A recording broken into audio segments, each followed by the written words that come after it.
Hey, did you know that there was a special budget workshop on Monday, August 16th? Because the budget, our money, is such an important topic, we wanted to have an opportunity to discuss everything we can. But don't worry, the budget isn't final yet. It'll be finalized via 2 hearings in September, both in the evening. This means you still have time to call, email, and lobby your city council members to create a budget that works for us, the people. Hey, I'm Megan, and this is a pop-up episode of City Council Watch. The People's Safety Coalition is invested in people like you, the viewers who care about what's happening in the city, and we get it. Life is chaotic. If you're working and or parenting, it's not easy to tune in to every single meeting, let alone understand it. But the People's Safety Coalition's own Tatiana was able to watch the August 16th hearing virtually and composed some notes. So we want to give you the highlights based on her notes. Several things were discussed on August 16th, but let's go down the line by council member. Well, we should mention, Citywide Council Member Charlie Miranda, famous for reading a Publix ad during last year's uprisings, was absent from the hearing. Councilmember Dingfelder focused on a topic that I know all of you have been anticipating, the American Rescue Plan. This rescue plan was a federal law that allocated emergency money to municipalities like Tampa. In our case, we're looking at an $80 million investment. So where does Councilmember Dingfelder believe it should go? Well, he suggests about $3 million go to public safety. Listen, if he means policing, we don't want any more money going there. We cannot stress that enough, council member. Last year, you were the people's champion for a moment when you proposed setting aside $1 million for a mental health program.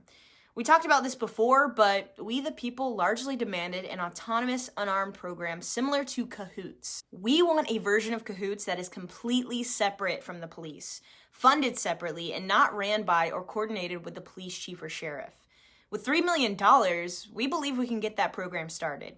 If we're going to invest in a Cahoots-like program centering on mutual aid and compassion, not guns and handcuffs, then we can agree that is public safety. Otherwise, no. We appreciate that Dingfelder says he wants every penny to directly benefit us, the people, as it should. He suggests anywhere between 20 to 25% of the American Rescue Plan monies to go directly into affordable housing. During the public comments, though, it was brought up that our leaders have yet to define affordable housing. Since Dingfelder acknowledged the looming housing and eviction crisis, I think it's safe to say that a large number of this money should go directly into a renter's bailout. No one blinks twice when banks get bailed out, so let's bail out the renters. Councilmember Carlson also talked about the houselessness crisis we're experiencing and potentially facing. I like that he's centering this subject, so let's hope he would at least support a renter's bailout. But let's face it, the pandemic is unprecedented, so we have to use measures we otherwise haven't seen. Councilmember Carlson, you have a ton of renters in those beautiful South Tampa apartments who would benefit from a renter's bailout. And think of the impact such a bailout would have in marginalized neighborhoods across the city. At some point during the meeting, Councilmember Carlson said the people should email him suggestions. So hey, take a second look, ask him to support a renter's bailout. I'll put his email up here. So what about Chair Goods? Orlando Goods is the council member who oversees marginalized East Tampa, an area we focus on extensively at City Council Watch. What we learned from Goods was he and another colleague went to a conference and found that the housing crisis is one of the state's biggest obstacles. I mean, yeah, I'm glad you're talking about it though. He mentions East Tampa and other areas of town are especially suffering. One suggestion he had was adding lockers and more services for the houseless. I hear that, and yes, do that, but let's think a little deeper. Instead of making it just slightly more comfortable to be houseless in Tampa, why don't we go a few steps further and actually invest in Housing First programs? Housing First does work. We need to start thinking of housing as a human right, whether you're rich or poor, an immigrant or born here, whether you're someone who has been convicted of a crime or not. It's a right. We've said this before. Miss Connie Burton has suggested things like tiny homes and container homes as a solution. So let's do it. Why not? On top of that, renter's bailout. Did I mention that yet? And to Good's point, in the meantime, let us do add more services. Why don't we see how we can create a service that not only provides harm reduction, but is also able to provide employment for the houseless that desire it. The city could create a wash bus. It can be driven and operated by houseless Tampans, and they could go to places where houseless congregate and offer showers and laundry services, haircuts, toiletries, clothing. These solutions combined would dramatically alleviate the houseless crisis in Tampa. And as for Councilmember Maniscalco, he was a bit underwhelming. Something about fixing the police and fire radios and improving a park.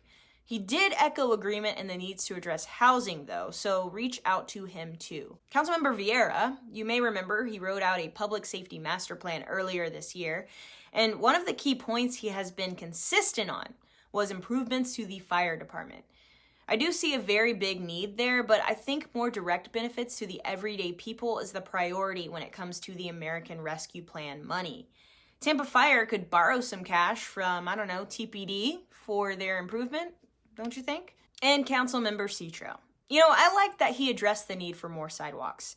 Complete streets is an absolute need in our city for safer walking and biking access. His other priority was staffing for city departments. Again, I'm going to have to say the rescue plan money should be reserved for us, the people, for things in our everyday lives. I'm going to urge all of you to get on the horn and ask Citro to think about a renter's bailout program and make sure his focus for this money remains on us, the people. Overall, we are excited that housing has been the center of conversation for at least the majority of council, and we hope that they can truly do something, not just for homeowners, but for renting too. If we don't act quickly, we will see a desperate situation upon us. But as always, this has been City Council Watch. I'm Megan. Please subscribe and share, and don't forget to call and email your city council members and make sure your voice is heard about how our money should be spent.